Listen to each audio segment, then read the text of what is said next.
오늘 나누실 성경 말씀은 역대하 36장 11절에서 23절입니다. 역대하 36장 11절에서 23절 말씀입니다. 차례로 교독해서 읽고 마지막 23절은 합독하시겠습니다.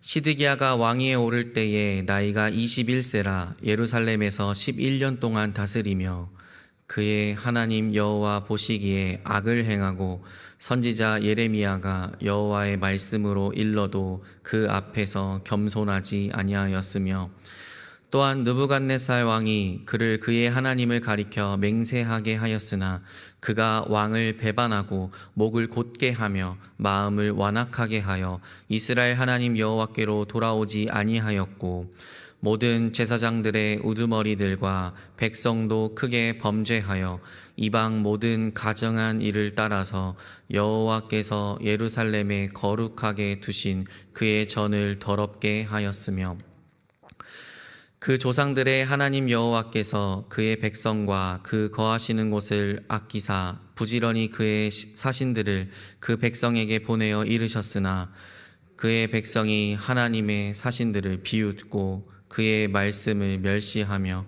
그의 선지자를 욕하여 여호와의 진노를 그의 백성에게 미치게 하여 회복할 수 없게 하였으므로 하나님이 갈대아 왕의 손에 그들을 다 넘기심에 그가 와서 그들의 성전에서 칼로 청년들을 죽이며 청년 남녀와 노인과 병약한 사람을 긍휼히 여기지 아니하였으며 또 하나님의 전에 대소 그릇들과 여호와의 전에 보물과 왕과 방백들의 보물을 다 바벨론으로 가져가고 또 하나님의 전을 불사르며 예루살렘 성벽을 헐며 그들의 모든 궁실을 불사르며 그들의 모든 귀한 그릇들을 부수고 칼에서 살아남은 자를 그가 바벨론으로 사로잡아가매 무리가 거기서 갈대아 왕과 그의 자손의 노예가 되어 바사국이 통치할 때까지 이르니라. 이에 토지가 황폐하여 땅이 안식년을 누림같이 안식하여 70년을 지냈으니 여호와께서 예레미야가 입으로 하신 말씀이 이루어졌더라. 바사의 고레스 왕 원년에 여호와께서 예레미야의 입으로 하신 말씀을 이루시려고 여호와께서 바사의 고레스 왕의 마음을 감동시키심에 그가 온 나라에 공포도 하고 조서도 내려 이르되 바사 왕 고레스가 이같이 말하노니 하늘의 신 여호와께서 세상 만국을 내게 주셨고 나에게 명령하여 유다 예루살렘의 성전을 건축하라 하셨나니 너희 중에 그의 백성된 자는 다 올라갈지어다. 너희 하나님 여호와께서 함께 하시기를 원하노라 하였더라. 아멘. 우리는 이 시간 약 5개월의 새벽 시간을 거쳐 살펴보았던 역대기의 마무리를 목전에 두고 있습니다. 수많은 족보로 하여금 우리를 당황하게 했던 역대기의 마지막을 바라보니 조금은 아쉬운 마음도 있습니다. 역대기는 바벨론 포로에서 돌아와 하나님의 언약 백성으로서의 삶을 신실하게 다시 건설하고 감당해야 했던 귀양민에게 큰 위로와 은혜를 선사했을 것입니다. 역대기를 통해 언약 백성을 위로하신 하나님이 오늘이라는 삶의 걸음을 시작할 우리에게도 동일하게 주실 위로와 은혜를 기대하며 역대기의 마무리를 살펴보고자 합니다. 본문 11절과 12절입니다. 시드기야가 왕위에 오를 때에 나이가 21세라 예루살렘에서 11년 동안 다스리며 그의 하나님 여호와 보시기에 악을 행하고 선지자 예레미야가 여호와의 말씀으로 일러도 그 앞에서 겸손하지 아니하였으며 21살의 시드기야가 유다의 마지막 왕으로 즉위합니다. 11년 동안 유다를 다스렸던 그에 대한 역대기의 평가는 하나님 여호와 보시기에 악을 행했다입니다. 앞서 살펴보았던 여호아하스, 여호야김, 여호야긴 또한 여호와 보시기에 바른 길을 행한 왕들은 아니었음에도 성경은 그들이 어떤 죄악을 행했는지 구체적으로 쭉 나열하지는 않습니다. 마치 역대기 기자를 통한 하나님의 관심은 그들이 어떤 죄악을 저질렀고 무엇을 행했다가 아닌 그들이 이제 어떻게 죄악에 대한 대가를 받는지에 관심이 더 있어 보입니다. 하지만 본문은 시드기야가 하나님 보시기에 어떤 악을 행했는지 그 죄목을 나열하고 보여주고 있습니다. 그것은 예레미야를 통한 하나님의 말씀을 겸손히 받아들이지 않았다는 것입니다. 예레미야 21장과 37장은 시드기야와 예레미야 선지자 간에 있었던 이야기가 담겨 있는데, 그것을 보면 시드기야는 때로 예레미야를 찾아가거나 초청하여 하나님의 말씀을 듣고자 했음을 볼 수 있습니다. 하지만 이미 왕보다 권력이 막강하며 주변 강대국에게 아첨하는 신하들을 두려워했던 시드기야는 예레미야가 전한 말씀에 순종하지 않고 주춤했습니다. 이곳이 여호와의 성전이라며 절대로 자신들은 멸망당하지 않을 것을 선포하고 천명했던 거짓 선지자와 썩은 지도층이 장악한 왕실은 나라의 종말을 더욱 앞당겼습니다. 흥미로운 점은 시드기야라는 이름의 뜻입니다. 유다의 멸망을 비참하게 바라보았던 그의 이름의 뜻은 놀랍게도 여호와는 의로우시다입니다. 여호와 하나님을 끊임없이 거절하고 버렸던 자기 백성에게 징벌하시는 하나님은 의로우신 분입니다. 하나님의 정의가 택함받은 백성의 멸망으로 바로 세워짐이 참으로 슬프고 두렵기도 합니다. 역대기 기자는 이제 유다가 멸망하게 된 원인을 담담하게 나열합니다. 그는 유다의 멸망이 정치적이거나 외교적, 경제적 관점에서 조명하지 않고 오직 신학적 관점에 입각하여 나열합니다. 마치 왜 선택받은 하나님의 백성을 의로우신 하나님은 징벌하셨는가에 대한 물음에 답을 하고 있는 것처럼 보입니다. 본문 13절에서 16절입니다. 또한 느부갓네살 왕이 그를 그의 하나님을 가리켜 맹세하게 하였으나 그가 왕을 배반하고 목을 곧게 하며 마음을 완악하게 하여 이스라엘 하나님 여호와께로 돌아오지 아니하였고, 모든 제사장들의 우두머리들과 백성도 크게 범죄하여 이방 모든 가증한 일을 따라서 여호와께서 예루살렘에 거룩하게 두신 그의 전을 더럽게 하였으며, 그 조상들의 하나님 여호와께서 그의 백성과 그 거하시는 곳을 아끼사 부지런히 그의 사신들을 그 백성에게 보내어 이르셨으나 그의 백성이 하나님의 사신들을 비웃고 그의 말씀을 멸시하며 그의 선지자를 욕하여 여호와의 진노를 그의 백성에게 미치게 하여 회복할 수 없게 하셨으므로. 역대기 기자는 유다가 멸망한 첫 번째 이유로 잘못된 왕의 통치력을 꼽았습니다. 시드기야를 왕으로 세운 바벨론의 느부갓네살은 시드기야에게 충성을 강요했고, 시드기야는 이를 못 이겨 그를 섬기는 척 했지만 결국 반역했습니다. 예레미야 선지자의 선포도 듣지 않고 오만하게 자기의 뜻으로 나라를 통치했던 유다 왕권을 비판했습니다. 두 번째로 영적인 타락입니다. 제사장들의 근본적 역할은 백성에게 하나님의 말씀을 가르치고 그들을 주님께 인도하는 일이었습니다. 하지만 그들은 백성과 함께 우상을 숭배했고 심지어 우상을 성전 안까지 끌어들였습니다. 가장 중요하고 거룩한 곳을 다른 사람도 아닌 주의 백성과 제사장이 더럽혔으니 멸망당할 수밖에 없는 것입니다. 세 번째 이유는 하나님의 선지자를 조롱하는 완악함이었습니다. 유다 백성의 죄악에 대해 하나님은 방관하지 않으시고 선지자를 보내셨습니다. 한두 번이 아닌 부지런히 선지자를 보내셨습니다. 왜냐하면 하나님은 자기 백성을 아끼셨기 때문입니다.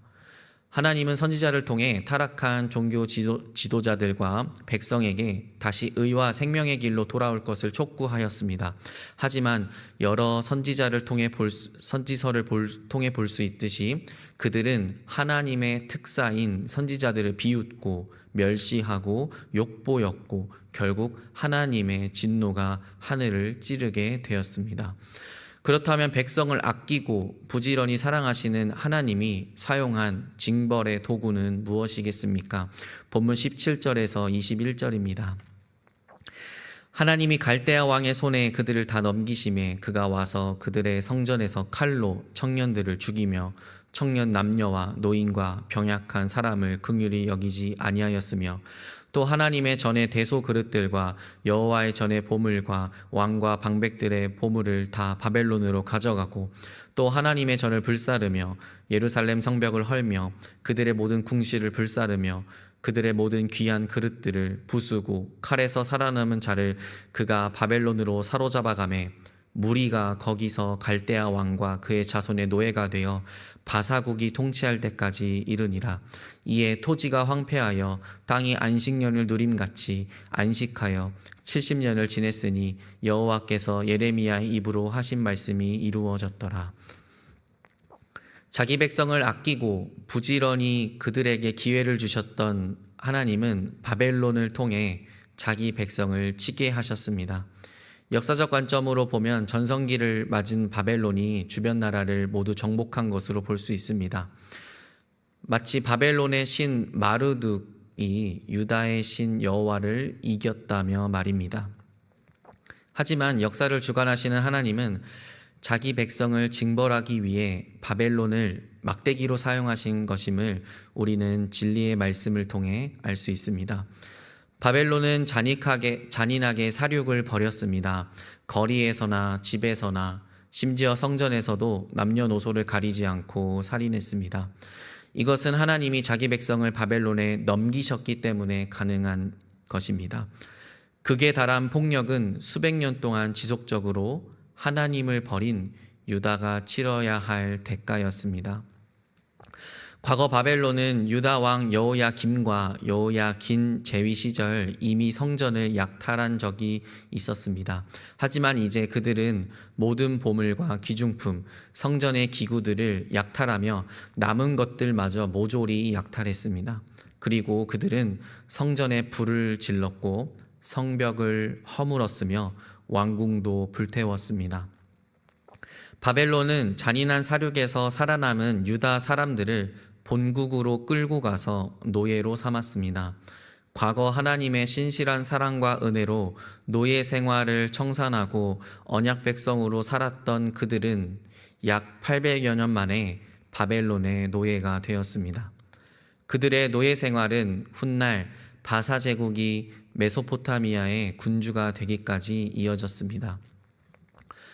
예루살렘 성이 불탑니다. 그들을 지켜주는 성벽은 무너졌고 타는 재와 연기 사이로 무자비한 갈대아인들은 주님의 성전을 불태우며 귀한 물건을 약탈합니다. 비명과 절규, 약탈의 기쁨이 뒤섞인 이곳은 원래 왕 같은 제사장 나라입니다. 잔인하고 슬프기까지 한 하나님의 징벌이 유다 백성에게는 고통스럽고 수치스러운 일이었지만 약속의 땅에는 안식의 기회가 되었습니다. 예레미야 선지자를 통해 말씀하신 땅이 70년 동안 황폐하게 되어 그동안 누리지 못한 안식을 다 누리게 될 것이다라는 하나님의 말씀이 그대로 성취되었습니다. 하나님의 말씀은 하나도 틀림없이 모두 이루어진다는 신실함을 우리는 또 한 번 묵도하게 됩니다. 하나님의 감동으로 역대기 시작을 전수된 족보를 이용하며 기술했던 저자는 이제 동일한 방법으로 고레스의 칙령을 인용하여 책을 마무리합니다. 본문 22절과 23절입니다. 바사의 고레스 왕 원년에 여호와께서 예레미야의 입으로 하신 말씀을 이루시려고 여호와께서 바사의 고레스 왕의 마음을 감동시키심에 그가 온 나라에 공포도 하고 조서도 내려 이르되 바사 왕 고레스가 이같이 말하노니 하나님의 신 여호와께서 세상 만국을 내게 주셨고 나에게 명령하여 유다 예루살렘의 성전을 건축하라 하셨나니 너희 중에 그의 백성된 자는 다 올라갈지어다. 너희 하나님 여호와께서 함께 하시기를 원하노라 하였더라. 어두웠던 분위기가 순식간에 밝아집니다. 바사 곧 페르시아의 고레스가 왕이 된 해에 유다 백성을 다시 본국으로 데려오겠다고 하셨던 회복의 그 날이 밝아옵니다. 70년이 지나면 다시 회복하겠다 하신 주님의 말씀은 또 한 번 신실하게 이루어졌습니다. 역대기의 마무리는 고레스 칙령으로 묶여져 다시 한번 백성들에게 하나님에 대한 믿음과 회개를 권면합니다. 페르시아의 기록에 의하면 고레스는 손쉽게 바벨론을 함락시켰습니다. 바벨론 왕과 귀족은 사치를 즐겼고 백성을 돌보지 않았기에 몰려오는 페르시아의 고레스 군대를 향해 성문을 열어주었습니다. 고레스는 이 승리를 기념하기 위해 바벨론으로 끌려온 모든 민족들에게 조상의 나라로 돌아갈 수 있다는 칙령을 선포했습니다. 유다 백성 또한 이 칙령으로 인해 다시 약속의 땅으로 돌아올 수 있었습니다. 성경은 고레스를 향해 여호와의 종이라고 부르기까지 합니다. 역대기 기자가 고레스의 칙령으로 역대기를 마무리한 것은 또 하나의 시작을 예고하기 위함입니다. 옛 유다의 조상들이 하나님의 은혜로 이집트에서 구원받으며 새롭게 언약 백성으로서의 삶을 출발했던 것과 같이 유다 백성이 바벨론을 떠나 약속의 땅으로 돌아가면 새로운 시작을 기대할 수 있습니다.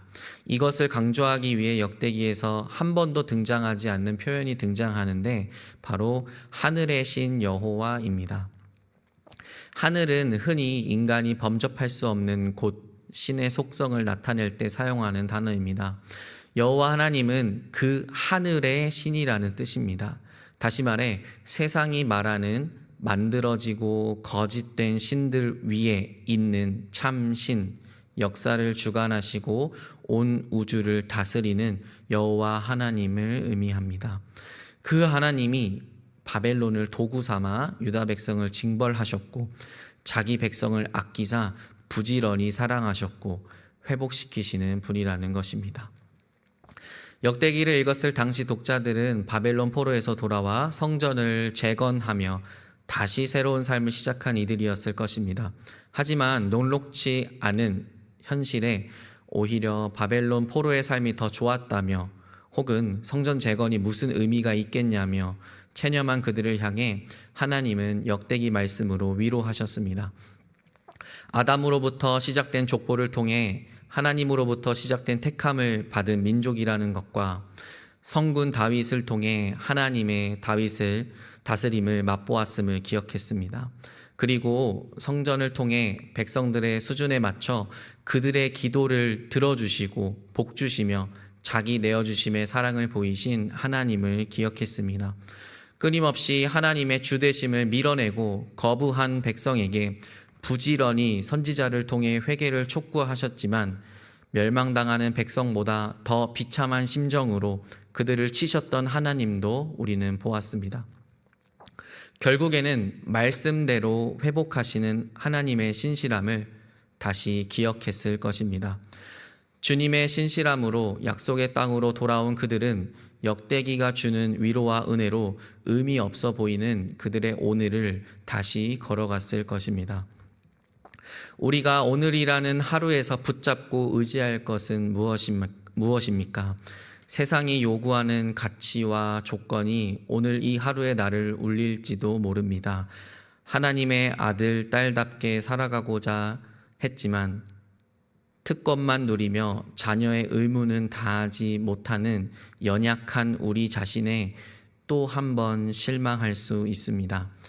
그럼에도 불구하고 말씀하신 대로 신실하게 유다 백성을 회복하신 하나님이 어제도 오늘도 영원히 함께 하십니다.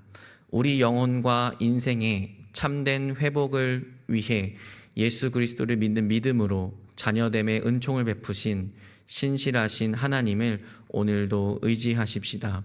그리하여 무가치한 오늘의 삶에 하나님의 자녀라는 가치를 부여받아 한 걸음 내디디며 주님과 동행함의 기쁨을 누리는 우리가 되기를 간절히 소망합니다. 기도하시겠습니다.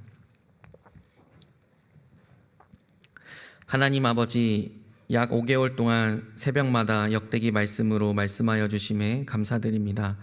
의미 없고 가치 없어 보이는 우리의 인생에 주님의 백성과 자녀라는 은총을 더하시어 귀한 가치를 주심에 감사드립니다.